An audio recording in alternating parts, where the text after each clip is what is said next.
I want to share today on pride and how pride affects us. So, pride comes from trying to defend yourself. Pride comes from any area of your life that is unyielded to God or unsurrendered to God. So, in those areas, you have pride. It is when you have self-reliance, when you are exalting yourself, and maybe you think, well, I don't think I'm a prideful person. I don't think I'm self-righteous. I don't think I'm arrogant or conceited. And you may say, I look at those people that are like that, they're not teachable. They don't accept any correction. They think they're right about everything. They don't believe there's any other way than their way. They only follow their path.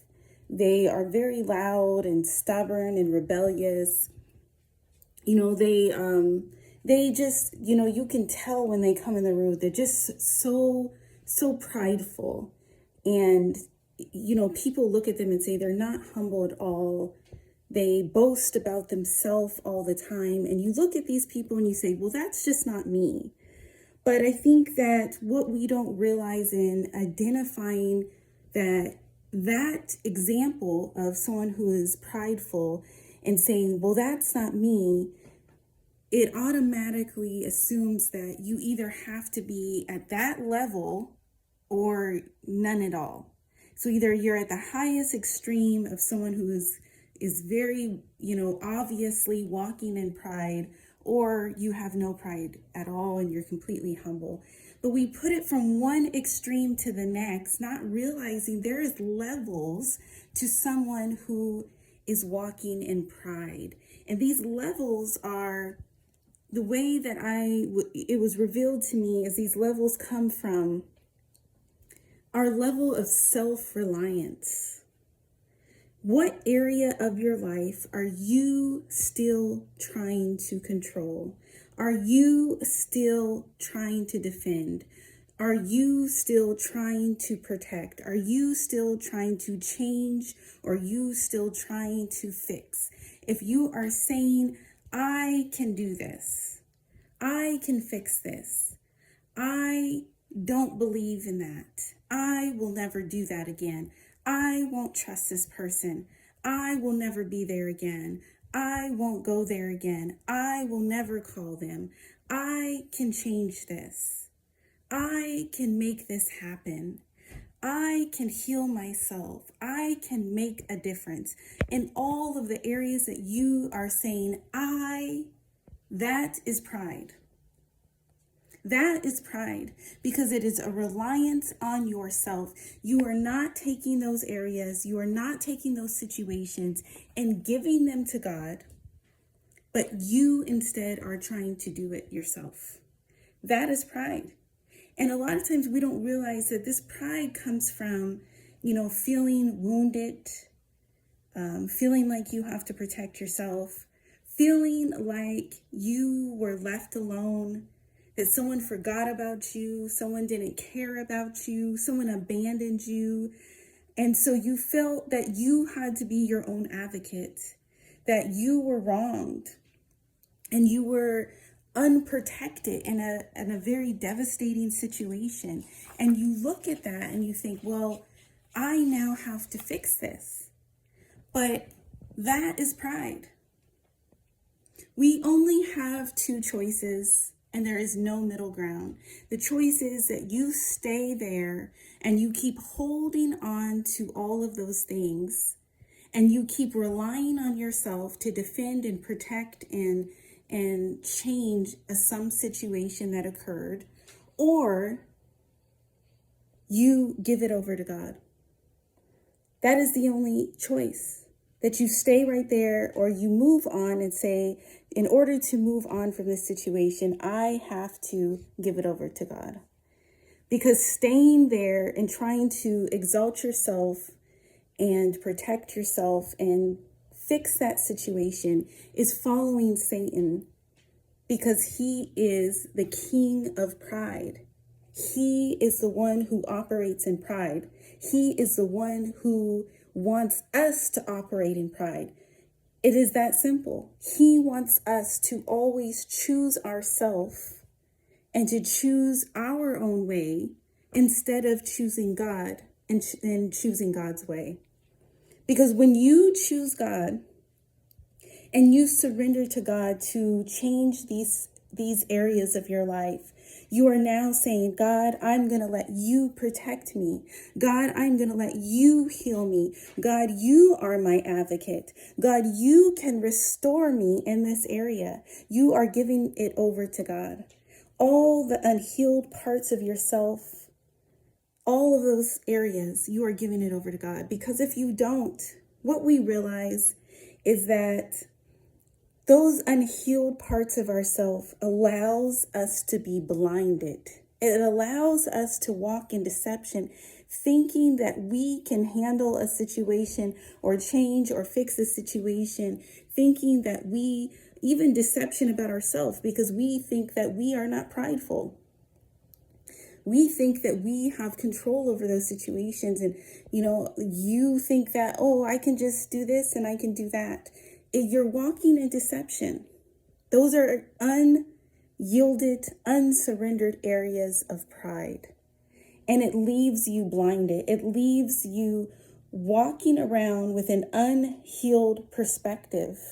You only see and operate from that unhealed perspective in those areas, because in those areas that you have not given to God, you think that you're right. You think that you're doing the right thing to protect yourself. Well, I can't go back in that situation. Oh no, I'm never going to let that happen to me again. So you think that by saying that and not doing anything about it, except for holding on to it, that you are right. And you think that if anyone tries to give you advice, oh no, you don't know what I went through. You don't know what happened to me.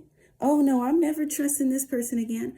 Oh no, I'm not dealing with that anymore. So you think you're right in that area. That's your perspective. And you won't allow any other option. In those areas, you are walking in deception. You are walking from an unhealed perspective. You are walking around blindly in those areas that you have not given over to God. So we must realize that we can only see clearly with wisdom, with knowledge, with understanding, and with love by God, through God, and from God, when we are surrendered to God. And then when you do that, He is the one who changes your perspective. He is the one that heals you in those areas. He is the one that allows you to see things differently. He is the one that gives you that wisdom and knowledge and understanding about what happened. He is the one that can pour love on those wounded areas of your life. Pour love and patch every area up. Deposit His love in those unhealed parts of your life. He is the one that can do that. See, Satan is prideful in all areas of his life because he is completely disconnected from God. He was thrown out of heaven. God has no relationship with him. So all his areas of his life are full of pride, is full of Satan exalting Satan and Satan figuring everything out on his own because he has no connection to God. But for us, there is levels because we may have that connection to God, but we may have some areas of our life that are not yielded or fully connected to God and not surrendered to God. It may be just one area, maybe a few areas. And in those areas, we need to say, I need all areas of my life connected to God. I don't want to walk in any level of pride.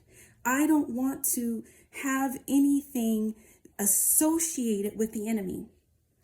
Jesus said at one point in time, he says, when Satan is coming, and when he is coming, he said, I have nothing in me from him. Satan could say something to him or try to come against him, but he says, there is nothing in me that is from him. Meaning that Jesus Christ was 100% surrendered to God, connected to God, operating in the perspective and the knowledge and the wisdom and the power and authority of God. He said, I have nothing with Satan. He has nothing in me. There is no connection there. He is completely unconnected to God, and Jesus Christ is completely connected to God. He said, there's nothing there. He cannot get me in any way or anyhow, because there is nothing in me that he can even tempt me with, use against me. There's nothing there. He was fully walking in the Spirit of God. He was fully walking, knowing who God is, believing in God, surrendered to the will of God. That is what we must get to. So what are we holding on to? That's what we need to ask ourselves. What are we holding on to? Because that is those areas of our life that we are still walking in self-reliance. We are refusing to let go in those areas. These are those levels. These are the levels of pride. And the level that everyone is on is going to be different. It is based on how much of your life have you surrendered to God? And what are you still holding on to? If you are saying, I have it under control in this area, you are walking in pride. Because it is our obligation as we become in relationship with God. We are expected to follow his commands. He says those who are his true disciples, they follow him. He said, those that love me, they do my commandments. They obey my commandments. So as we are to walk in that relationship with God, we are to follow him. We are to love him. We are to obey him. We are to surrender our will and our way of thinking of things and doing things and operating to God's will. We are to do this, and by doing this, we become molded in the same image of Jesus Christ, to where eventually we could say, the enemy has nothing in me, because I am completely surrendered and yielded to Jesus Christ. I have given up all of me for him. He is there and he encompasses me fully and completely. That is the goal. To be molded by him, to walk in the image and likeness of Jesus Christ. That our righteousness is from Jesus Christ. It is not from us, but it is because we have walked in the right standing and fully connected and surrendered to God that we can walk in righteousness. So as we think of this and we have this understanding of the levels of pride and what we must let go of and what we must surrender to God, we must know that in our weakness is when God can become strong in our life. When we look at those areas that are so hurtful, so painful, we know that there's some situations that happen to us that are complete tragedies. It was an atrocity. It was unthinkable, unfathomable, unacceptable. It was just devastating what happened. And our capacity is so limited that in our limited capacity, we say, I cannot forgive them. I don't know what to do.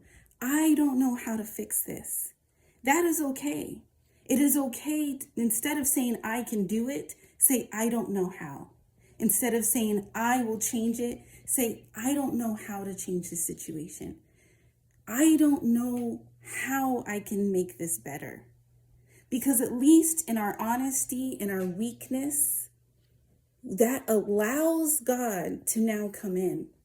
When I say, I can't change this situation, but I know God can. I am going to fail at this, but God never fails. I don't know how I'm supposed to forgive them for what they've done to me, but I know with God, I can forgive them. I don't know how to fix what has happened, but I know with God, He is a restorer. I don't know how I can heal what has been hurt inside of me, but I know God is a healer. When I start to say my weakness, my inability to do something, my incapacity to change something, but instead give it all over to God, then He can show up, because He is the God that never fails. He is the God that can do the impossible things. He is the God that can change our hearts, can change our minds, can transform us fully and completely. He is the one that redeems us. He saves us. He rescues us. So when we put our trust in Him, we put our faith in Him, and we rely on Him, He will show up. He will magnify Himself in our life, and He will come out in such a mighty way. He says, then when they call upon me, I will answer them, and I will rescue them, and I will show them my salvation. That is what our Lord says.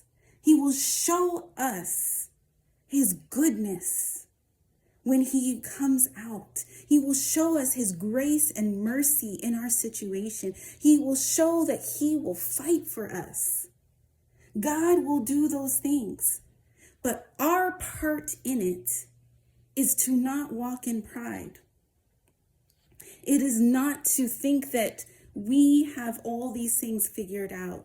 Our part in it is to surrender our will and our way to God, to surrender completely and fully to God in all of those areas, the areas we don't like to talk about, that we don't like to deal with, the areas that we don't want to let go, the areas that are bothering us, the areas that are hurting us, the areas that are deep down inside that are just been there for so long that feel like they have just held us down and weighed us down. Those are the areas.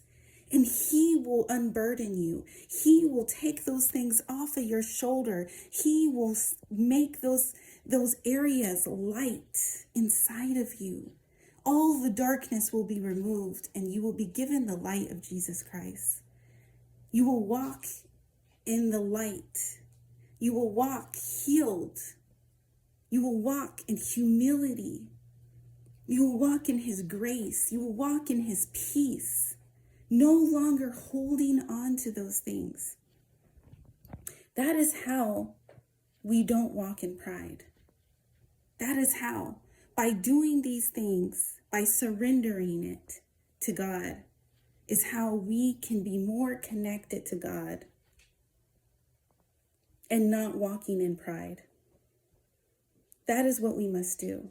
That is the expectation as we are always getting up every morning, walking by faith, by faith, glory by glory, meaning that every day we must choose to walk with God. We must choose the things of God. We must choose to yield more of ourself to God, to kill our flesh and our fleshly desires, and instead you choose to surrender more and more every day to God.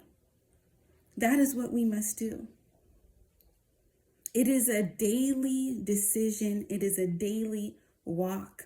But that is how we can continue to move forth in humility and not in pride. and continue to move forth and grow in our relationship with God by letting more and more go every day, to accepting God's way is better. God's ways are higher than ours. His thoughts are not our thoughts. His ways are not our ways. They are higher than ours. He has all the answers in every situation. So he is the one that we must give it to. He is the one that we must lean on. He is the one that we must trust. So this is for you today, to walk in humility, surrender all those areas of your life to God. Amen.